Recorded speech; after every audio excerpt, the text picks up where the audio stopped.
এই কেজির মোড় এলাকায় যে একটি পুকুর রয়েছে, এটি মাছ চাষের জন্য কিন্তু অত্যন্ত অনুপযোগী হয়ে আছে। এটি কিন্তু আসলে এনায়েতপুর থানা যুব দলের যিনি আহ্বায়ক রয়েছে জাহিদুল ইসলাম জহুরুল, তার নেতৃত্বে কিন্তু আসলে এই পরিষ্কার পরিচ্ছন্নতা অব্যাহত থাকবে এবং আজ পর্যন্ত কিন্তু করে যাচ্ছে। আমি যদি একটু দেখাই যে তারা যে এই যে আজকের বিশেষ করে তারা পরিষ্কার পরিচ্ছন্নতার কাজে কিন্তু নিয়োজিত রয়েছে। তারা বিভিন্ন শিক্ষা প্রতিষ্ঠান, রাস্তাঘাট, কলেজ এবং ইউনিয়ন পরিষদ, এগুলো কিন্তু তারা সর্বদাই কিন্তু তারা পরিষ্কার পরিচ্ছন্নতা করে যাচ্ছে। এখন আমি যদি একটু কথা বলার চেষ্টা করি এনায়েতপুর থানা দলের যিনি আহ্বায়ক রয়েছে, তার সাথে কিন্তু একটু আমরা কথা বলবো যে এই যে আসলে আপনারা যে এই সারা দেশের ন্যায় পরিষ্কার পরিচ্ছন্নতায় কিন্তু অংশগ্রহণ করেছেন এবং সর্বদাই কিন্তু আপনার দলের নেতাকর্মীদের নিয়ে করছেন, এটি আসলে অব্যাহত থাকবে নাকি আজকে এটি শেষ করবেন আপনি? আপনারা জানেন দেশনায়ক তারেক রহমান বাংলাদেশের প্রধানমন্ত্রী, ওনার ঘোষণা অনুযায়ী ইতিপূর্বেই আমরা পরিষ্কার পরিচ্ছন্নতার কাজ করেছি। এই রাস্তাঘাট, জলাশয়, বিভিন্ন প্রতিষ্ঠানের আগাছা এবং আবর্জনা আমরা যুবদলের উদ্যোগে পরিষ্কার করেছি। সেই অভিযানটা আমাদের এখন পর্যন্ত অব্যাহত আছে, ইনশাল্লাহ অব্যাহত থাকবে। দেখেন এই যে এই জলাশয়টা মাছ চাষ করা হতো, কিন্তু আজকে এই জলাশয় কিন্তু মাছ চাষের অনুপযোগী। চারোদিকে কিন্তু দেখেন পলিথিন, ময়লা আবর্জনা পড়ে আছে। এগুলো যদি অপসারণ না করা হয় তাহলে এখানেতে মাছ চাষ করা যাবে না। মাছ তো আমাদের একটা জাতীয় সম্পদ। আমাদের আমিষের ঘাটতি পূরণ করে।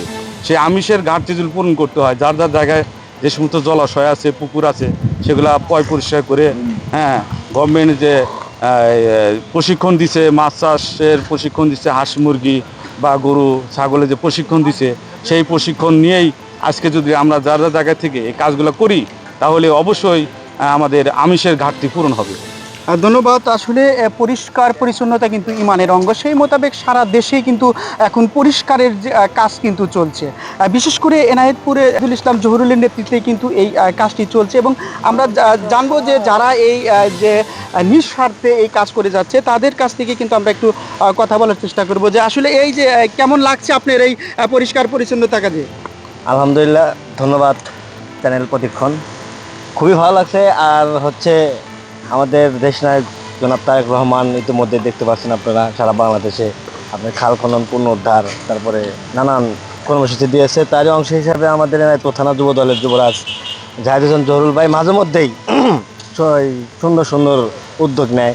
এই যে কিছুদিন আগে আমরা রাস্তা পরিষ্কার করলাম, একটা কর্মসূচি দিয়েছে। আমরা সকলেই স্বাচ্ছন্দ্যে আনন্দমন নিয়ে এখানে এসে কাজে নিয়োজিত হয়েছি। আমাদের সিরাজগঞ্জ 5 আসনের নেতা আছে, আমাদের অভিভাবক যিনি জাতীয় সংসদ সদস্য মাননীয় এমপি মহোদয় আমিনুল ইসলাম খান আলিম ভাইয়ের নেতৃত্বে সবসময় আমাদের এই সমস্ত কাজের সে সাপোর্ট করে এবং খুব সহযোগিতাও করে।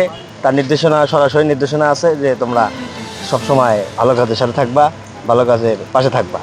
ধন্যবাদ। আসলে আরেকজনের সাথে আমরা যদি একটু কথা বলি, যারা সকাল থেকে শুরু করে কিন্তু সর্বদাই এই যে পলিথিন রয়েছে, যা বিভিন্ন যে পচনশীল রয়েছে, সেগুলো কিন্তু তারা পরিষ্কার করে পুরো এনায়েতপুরকে কিন্তু সুন্দর রূপ দিবে বলে এই আশা কিন্তু করেছে। যদি একটু আমরা জানি যে আসলে এই যে পরিষ্কার পরিচ্ছন্নতা কেমন লাগে আপনার এই পরিষ্কার করতে? আলহামদুলিল্লাহ, অনেক ভালো লাগতেছে। যেহেতু আমরা তো ছোটোখাটো লোক, আমাদের মাননীয় প্রধানমন্ত্রী তারেক রহমান নিজেই কাজে ব্যস্ত হয়ে পড়েছে। যাই হোক, পরিষ্কার পরিচ্ছন্নতা এমনিতেই মানের অঙ্গ, তারপরেও ভালো লাগতেছে অনেক।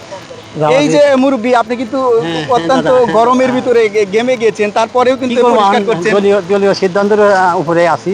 এটা বনাবাড়ি মানে পরিষ্কারের পরিচ্ছন্নতার উপরেই থাকি এবং থাকবো। দলের শৃঙ্খলাকে বজায় রাখার জন্য তারেক রহমানের কথাকে একটু আমরা রূপ দিতেছি, যাতে এটা বরাবরই করতে পারি বা সবাই যদি করে আঙুল দেখা দিই। এই যে গরমের মধ্যে কেমন লাগছে পরিষ্কার? হ্যাঁ, খুব আনন্দ নিয়ে আমরা করতেছি কাজটা, আমরা খুব আনন্দ নিয়ে করতেছি। আমাদের নেতা জহুরুল ইসলাম, আমাদের নেতা, তার অর্ডারেই আমরা এগুলা করতেছি। আচ্ছা, কখন থেকে করছেন এই কাজটা? বিসমিল্লাহির রহমানির রহিম। আমরা সকাল 8 ঘটিকার সময় থেকে এই কাজ আরম্ভ করেছি। এসে আমরা সবাই ঐক্যবদ্ধভাবে সকাল থেকেই আমরা এই পলিথিনগুলা পরিষ্কার করতেছি। অতীতেও করছি। রাস্তাঘাট এলাকা দিয়ে মশার উৎপাত এবং রোগ ব্যাধি যাতে না হয়, এবং আমাদের 5 আসনের এমপি আমিনুল ইসলাম খান আলিমের নির্দেশে আমরা জলাশয়গুলো পরিষ্কার করতেছি, আগামীতেও করব, ভবিষ্যতেও করব। ধন্যবাদ। আসলে এই এনায়েতপুরকে কিন্তু নতুন রূপে যে রূপ দেওয়ার জন্য কিন্তু তারা সর্বদা উঠে পেরে রেখেছে এবং পরিচ্ছন্নতা কিন্তু করে যাচ্ছে। আসলে এই যে সকাল থেকেই যে আপনি অত্যন্ত পরিশ্রম করে যাচ্ছেন এবং এই যে সমস্ত কিছু পচনশীল এগুলো পরিষ্কার কিন্তু করেছেন, কেমন লাগছে আপনার? আলহামদুলিল্লাহ খুবই ভালো লাগছে। পরিষ্কার পরিচ্ছন্নতার কাজ আমরা এর আগেও অব্যাহত রাখছি। আপনারাও জানেন, হয়তো ইতিপূর্বে দেখেছেন আমরা জাহিদ হোসেন জহুরুল ভাইয়ের নেতৃত্বে ইতিপূর্বেও করেছি, আজকেও রাখছি, ভবিষ্যতেও থাকবে ইনশাল্লাহ আমাদের এই পরিষ্কার পরিচ্ছন্নতার কাজ। ধন্যবাদ। আসলে এই যে পরিষ্কার পরিচ্ছন্নতা কাজ কিন্তু যেমন এনায়েতপুরে যুব দলের নেতৃবৃন্দই কিন্তু করে যাচ্ছে এবং সেই সাথে কিন্তু অন্যান্য নেতৃবৃন্দ করে যাচ্ছে। সারা দেশের তুলনায় এখানেও কিন্তু পরিষ্কার পরিচ্ছন্নতা হচ্ছে। দেশনায়ক যে তারেক রহমান রয়েছে, সেও কিন্তু সেটা পরিষ্কার পরিচ্ছন্নতাকে অত্যন্ত প্রাধান্য দিয়েছে এবং খাল খননেও তিনি কিন্তু ভূমিকা পালন করেছে। বিশেষ করে এই এনায়েতপুর এলাকার যে প্রত্যেকটা মসজিদ, মাদ্রাসা এবং ইউনিয়ন পরিষদ, স্কুল, কলেজ, রাস্তাঘাট যাতে এই পচনশীল জিনিস এবং অত্যন্ত যে জঙ্গল হয়ে আছে সেগুলো কিন্তু পরিষ্কার করে রোগ মুক্ত করতে চায় এই এনায়েতপুরের যে সমস্ত নেতাকর্মীরা রয়েছে।